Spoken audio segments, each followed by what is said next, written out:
సాధిద్దాం సాధిద్దాం సాధిద్దాం సాధిద్దాం గణేశుల నాయకత్వం గణేశుల నాయకత్వం గణేశుల నాయకత్వం.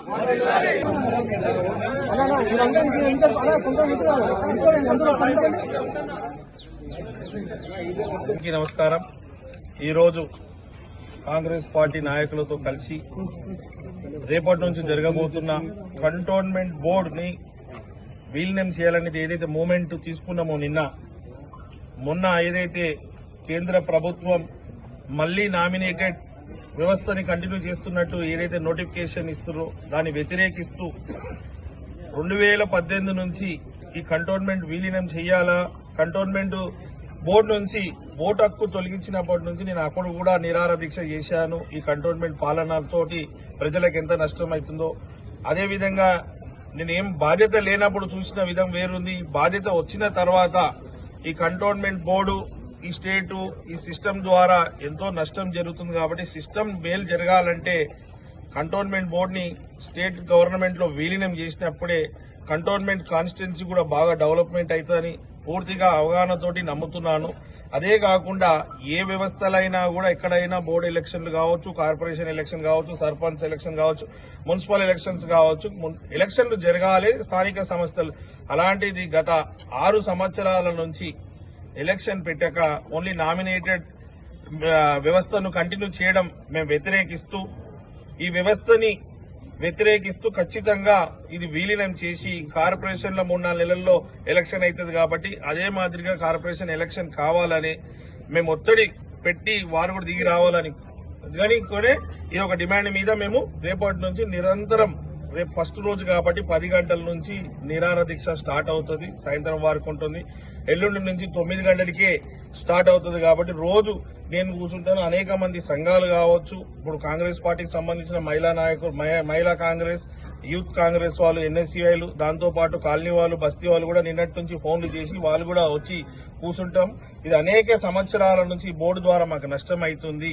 మాకు కూడా జిహెచ్ఎంసీలోనే భాగంలోనే మేము విలీనం అయితే డెవలప్మెంట్ అవుతాను వాళ్ళు కూడా నమ్ముతున్నారు కాబట్టి, ఆశిస్తున్నారు కాబట్టి మేము రేపు తీసుకుంటున్న ఏదైతే అంగర్ స్ట్రైక్ ఉందో అందరూ వచ్చి మద్దతు ఇస్తా అంటారు కాబట్టి రేపటి నుంచి స్టార్ట్ అవుతుంది. దానికే ఇది పోస్టర్ ఆవిష్కరణ. అయితే ఇప్పుడు మీరేమో ఈ విలీనానికి మద్దతుగా రేపటి నుంచి చేస్తున్నారు. బీఆర్ఎస్ వాళ్ళేమో సికింద్రాబాద్ కార్పొరేషన్ ఇవ్వడానికి కొట్లాడుతున్నారు. దీన్ని ఏ రకంగా చూస్తారు? బీఆర్ఎస్ ఎప్పటి నుంచి ఉందండి?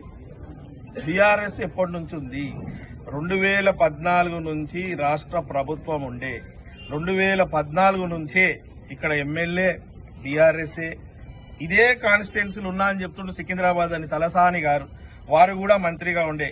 మళ్ళీ పద్మారావు గారు సికింద్రాబాద్ అని వారు కూడా ఇక్కడ మంత్రి ఉండే. 2018లో ఇక్కడ ఓటు హక్కు తొలగించినప్పుడు కేటీఆర్ గారు ఎక్కడ పోయారు? మా కంటోన్మెంట్ ఈ ఏవియేషన్ ల్యాండ్లు, డిఫెన్స్ ల్యాండ్లు ఉన్న వాళ్ళని వాళ్ళు అప్పుడు ఎక్కడ పోయారు?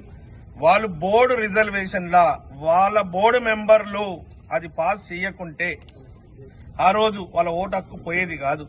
వాళ్ళు ప్రజలకు నష్టం చేసే పనులు చేసి ఈ రోజు వచ్చి డ్రామాలు చేస్తున్నారు, ప్రజల మీద ప్రేమ ఉన్నట్టు నటిస్తున్నారు.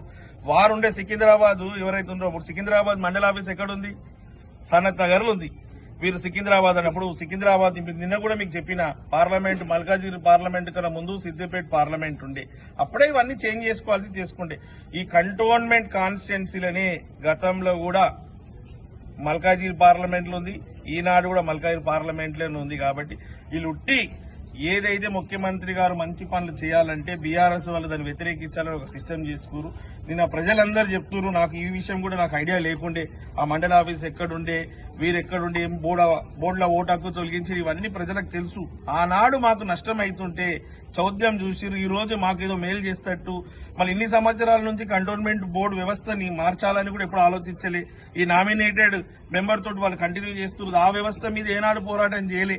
నేను ఆనాడే ఓటు హక్కు తొలగించినప్పుడు అటు కేంద్రం, ఇటు బీఆర్ఎస్ స్టేట్ గవర్నమెంట్ ఉన్న వాళ్ళు కూడా కదిలి వచ్చి మా ప్రజలకు మేలు చేయాలంటే ఈనాడు పట్టించుకుంది.